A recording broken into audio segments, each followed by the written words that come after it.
rasa dia sama macam yang dekat Bazar Ramadan yang aku selalu beli Benda apa sebenarnya ni kan? So kalau korang nak cuba dapatkan, benda ni adalah leci kang leci kang ni dia akan packaging dia macam ni. So korang akan dapat packaging yang macam ni dalam kotak macam ni kan.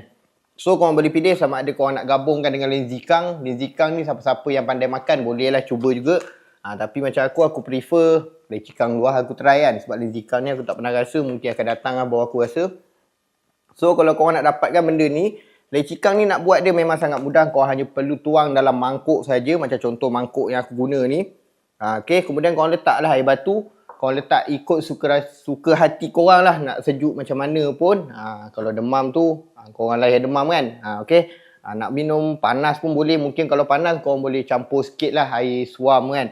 Okay. So kalau korang nak rasa leci kang yang macam Pasar Lambak punya yang selalu korang beli tu, ataupun Bazar Ramadan yang selalu korang beli, so korang boleh cuba dapatkan dekat bawah. Tak payah risau ada tanda halal. Kepada mungkin ada haters yang akan komen lah, halal ke tak kan. Tak payah risau lah. Benda ni ada tanda halal. Okay. Dan selamat untuk korang nak minum ataupun nak makan apa yang ada dekat dalam dia ni. Okay. So nak dapatkan dekat mana? Tekan dekat bawah.